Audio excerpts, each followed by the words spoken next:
Welcome to the Prince George's African American Museum and Cultural Center.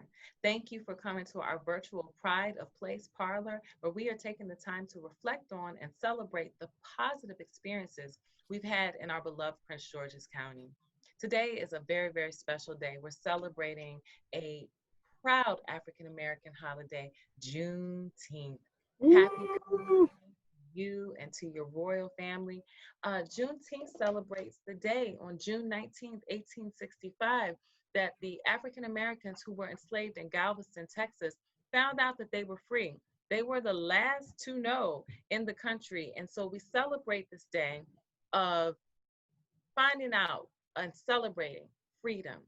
Today we have a amazing, amazing culture king that's going to tell us a little bit more about how we can celebrate Juneteenth, but also our own Emancipation Day, which is November 1st, 1864, for Maryland Emancipation Day.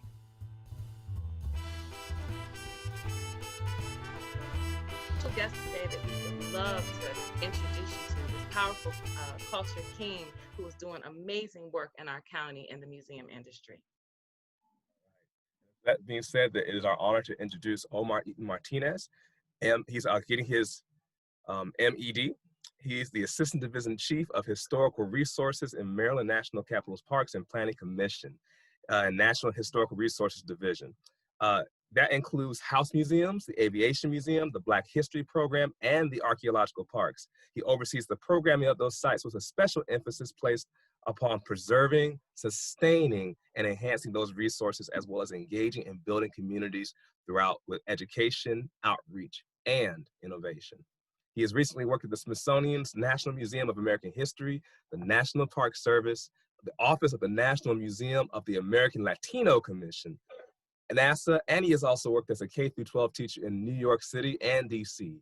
He has had leading roles in racial equity organizations like Museums and Race, Transformation and Justice, Museum Hue, as well as the part of the museum as Site for Social Action Project.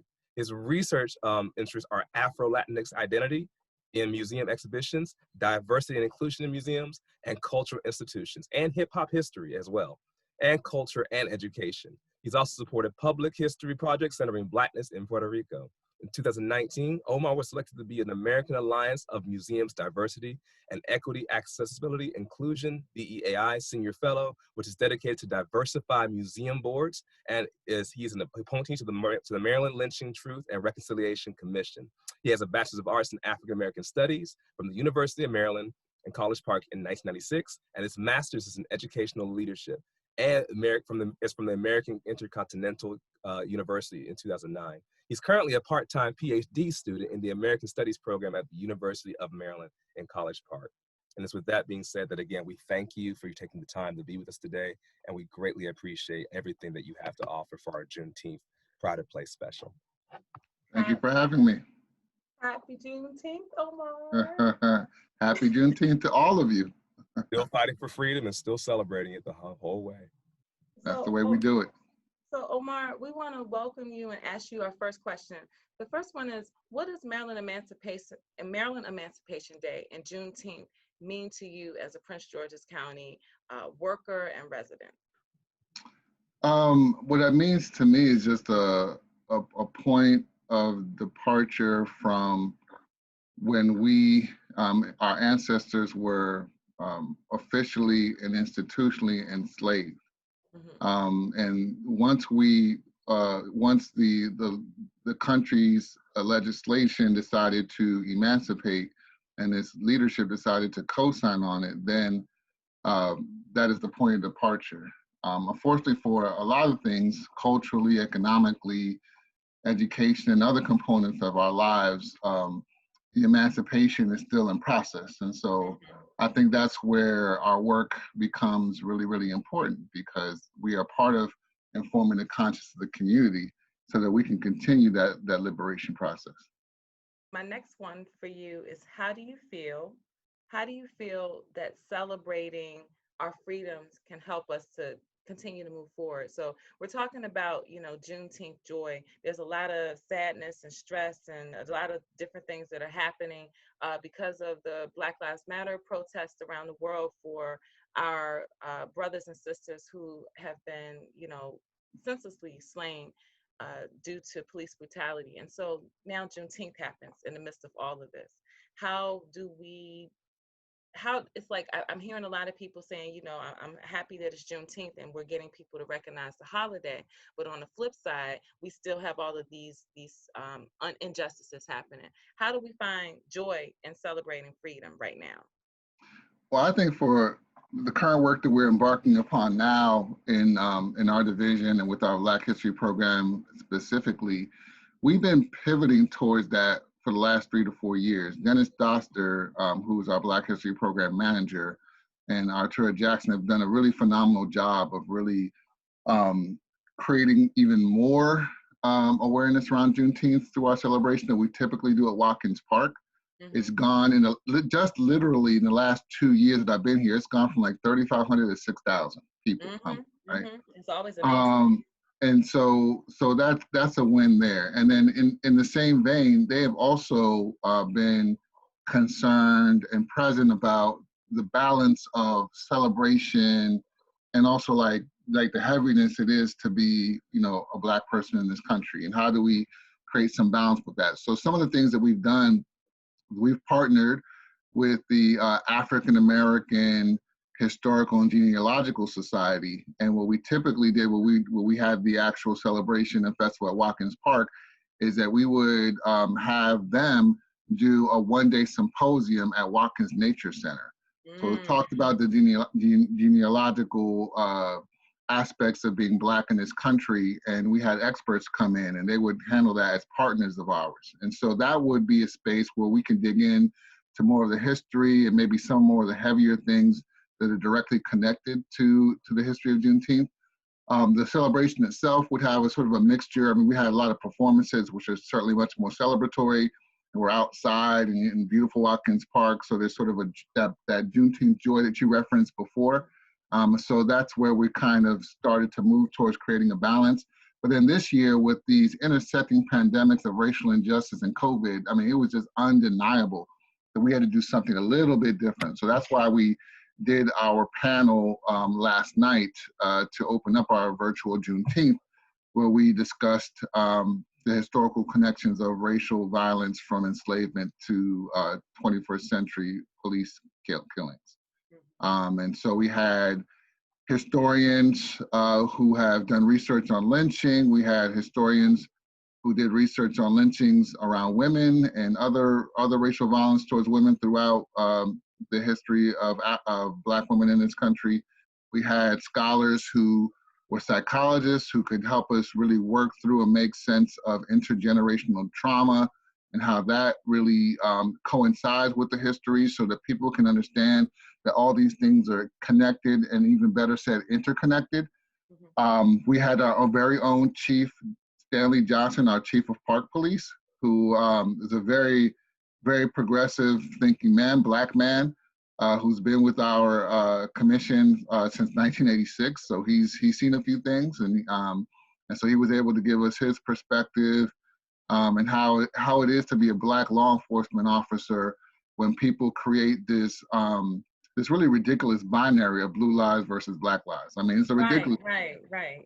And so we were able to dismantle that a little bit in our conversations. And then we had a student activist from a group called Stand Up, which is a group of primarily high school students in Prince George's County who have taken on the stance of, you know, gun violence and gang violence and other issues that are important to folks today. And so we were able to bring these great people together and have a great conversation.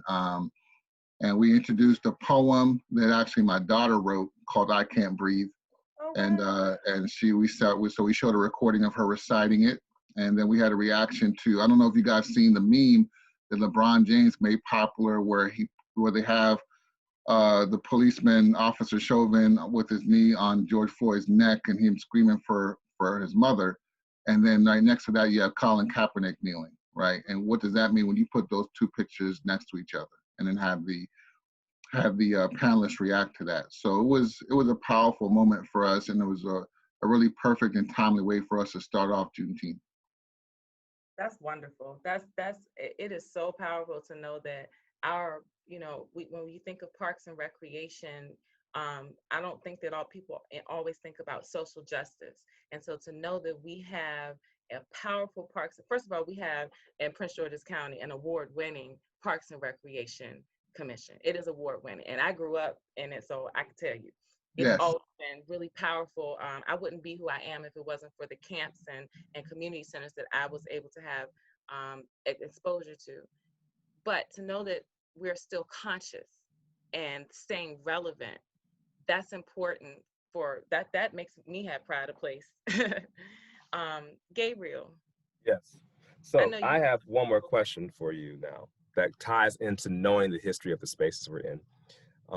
What do you know of revolutionary figures in Juneteenth that people in the community should be aware of? It can also include people in your own family, in your family trees and so forth, because that is something that we need to have more awareness of. So again, what are some revolutionary figures that we should keep in mind for Juneteenth? My mind's exploding right now. Revolutionary figures. So the first revolutionary figure I think about is Pedro Albizu Campos, who was he's known as the father of independence from the beautiful island of Puerto Rico, where my family's from. He was a Black man. That should be stated before I go any further, all right? Because there's always a confusion about Blackness in the Spanish Caribbean in particular, and there were Africans who were brought over there in abundance, just like they were in the rest of the Caribbean, unfortunately.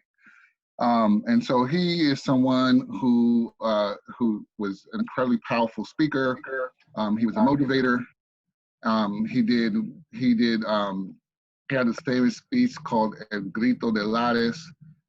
He spoke against settler colonialism that the United States was imposing upon Puerto Rico and still imposes upon them to this day.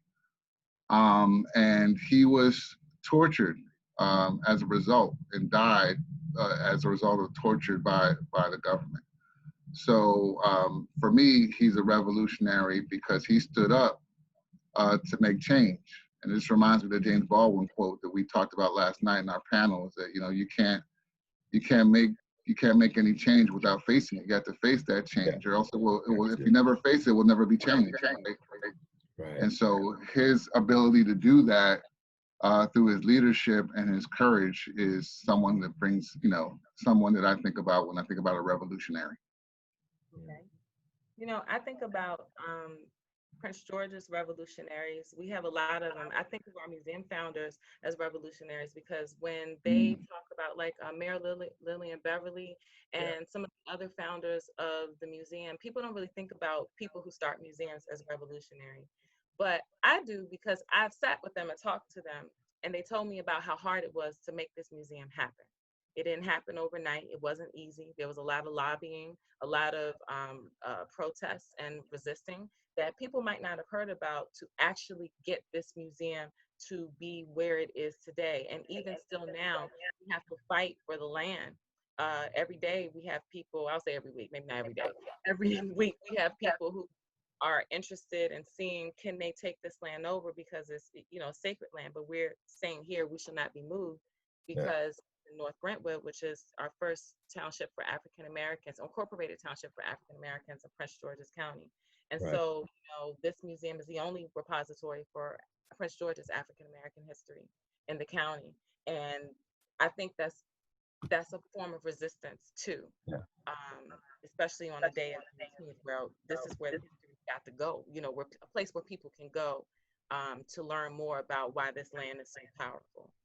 Yeah, I think there's a lot around the Black Museum movement, as you know, and I can't think of one founder who was not an activist. All of them are activists, and it expands to a lot of culturally specific museums. Even I could think of somebody in Chicago, Carlos Roncolero, who started the National Museum of Mexican Art. He was a teacher.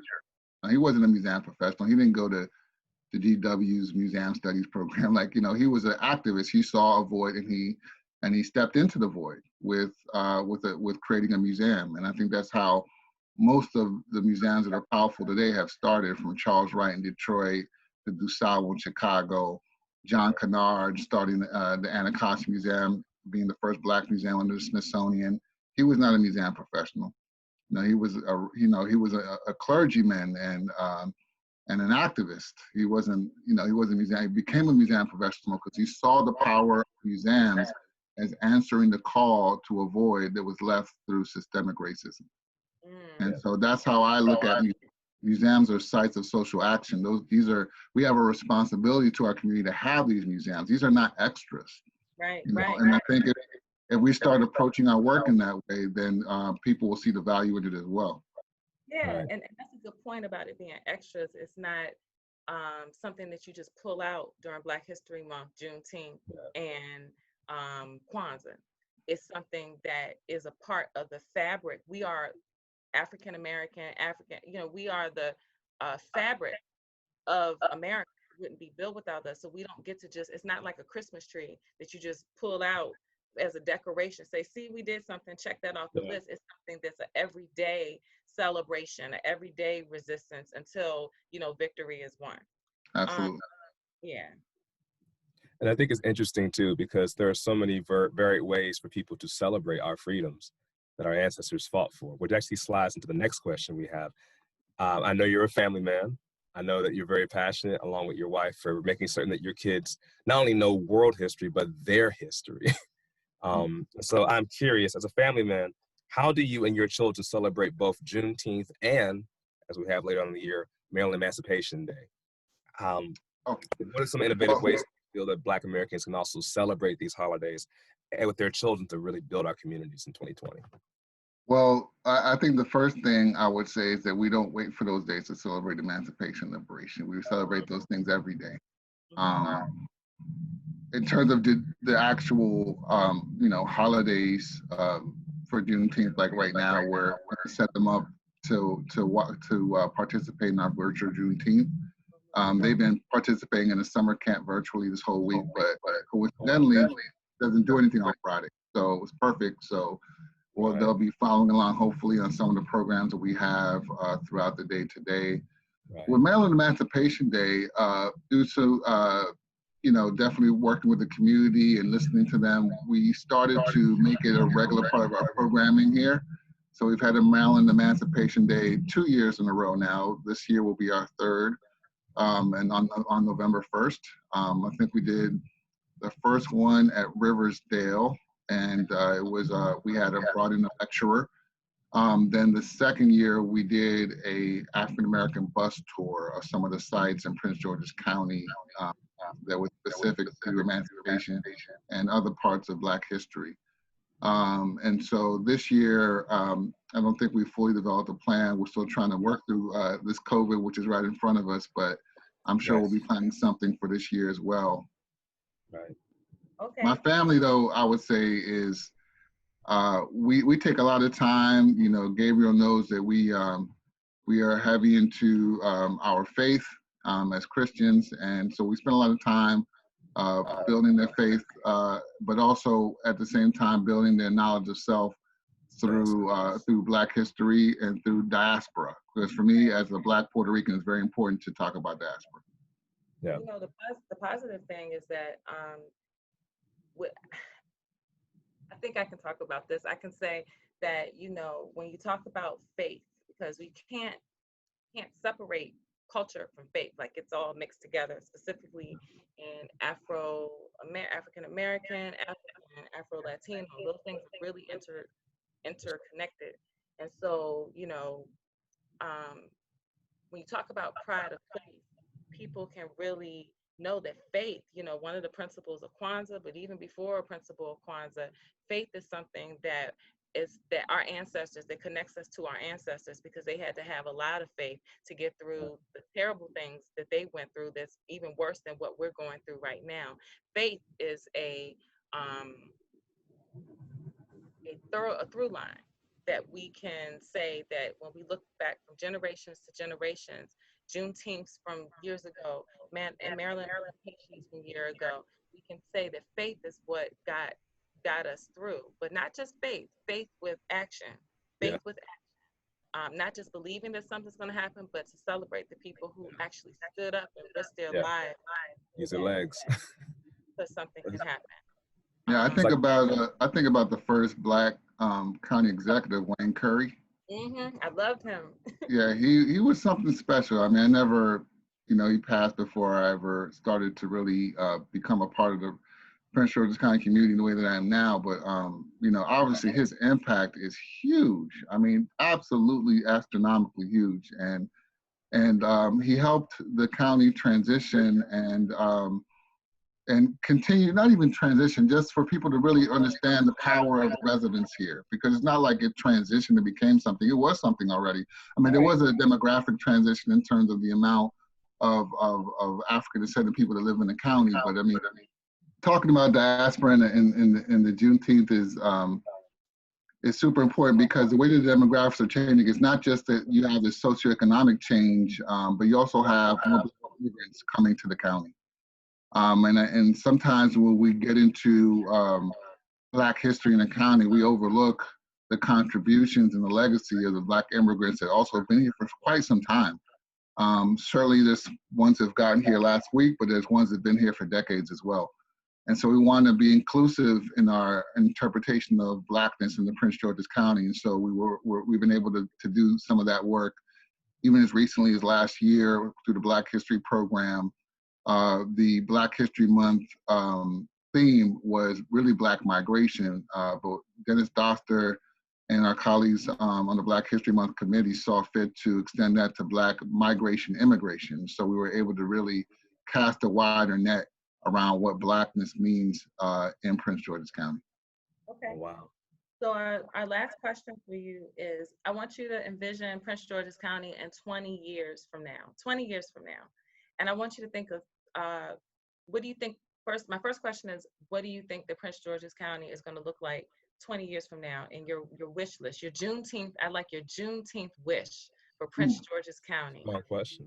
Your Juneteenth wish, your Juneteenth joy wish for Prince George's County 20 years from now. What does Juneteenth look like 20 years from now in Prince George's County? So 20 years from now, what's going to happen is we're going to have an explosion of Juneteenth events all across the county. They will not be just one day, and they will not just be in person. They'll be in person and they'll be online. They're going to be accessible to everyone, whether you are differently abled, wheelchair bound, vision impaired, hearing impaired. They're going to be inclusive of the diaspora in the interpretation of the culture, understanding that this historically specifically to the emancipation of Africans that were on the continental United States of America. But obviously there's a direct connection to those who came from the Caribbean, from South America, that also came through the transatlantic slave trade, and even a connection, I would dare say, to immigrants who come from Africa who may have not had that direct connection to the transatlantic slave trade, but also have gone through whatever trauma that they went through as through settler colonialism in their own prospective countries. So, and then I look at a web. So we have the main festival at Watkins Park, but again, we'll have festivals all across the county. And this area will just become the mecca of Juneteenth for the entire eastern coast. I love that prophecy, and I'm here to support it. Yeah, listen, yes, we support that prophecy. I love that. Juneteenth is going to be joyous and jamming in 2020, and even in 20 years from now. And so for our final question, and here comes the magical words. Oh, that's right. Only three. Only three three. Words. Only 3 words. In 3 words. Well, I guess I got to stay consistent. I'll say diaspora. Okay. That's what's up. I'll say, well, I guess this is going to be 2 words, but social justice. That's cool. Yeah. And then the 3rd word would be upstander. Ooh, Mhm. I like it. Okay, so we're going to turn this into an affirmation. So we can say, we are the diaspora. So, Yes. so Omar, you're going to lead us in the affirmation, okay? So Okay. whatever three words that you had diaspora, social justice, and upstander. Turn it into a we are, because we're talking about Prince George's County. We, the county, are these Okay. three things, and we're going to repeat them after you. And people who are listening online, we want you to repeat this Pride of Place affirmation for today, Juneteenth, June 19th, 2020. Yeah. Okay. Um, we are diaspora. We We are are that. diaspora. We center social justice. We We censor social center justice. social justice. We become upstanders. We We become become upstanders. upstanders. Oh wow. All right. That's Thank you. Well, thank happy you. Juneteenth. Happy Juneteenth to the both of you, and I believe in the movement because I believe the museum is more than just a building; it's a movement. So Yes. you know, very strong. And Yes. everybody, we encourage you to please check out Maryland Parking Planning's, Prince George's Parking Planning's amazing Juneteenth program that's happening today, all day long. They got amazing programs happening. And then join us on Tuesday, June 23rd, for Bridging the Brentwoods, a march for the movement that will be bridging two neighborhoods that didn't necessarily always come together, but they're bridging historically, but we're bridging Brentwood and North Brentwood, June 23rd, 6:30. We're going to meet at Bartlett Park, and then we're going to move all the way to the Prince George's African American Museum for a powerful, powerful rally that has some special guests, performances, and we're going to be social distancing. So bring your mask, bring your Black Lives Matter paraphernalia, and let's get prepared to celebrate Juneteenth and Yes. freedom and social justice forever. Okay. Everybody. Bye. Thank you, Omar. Bye. All right.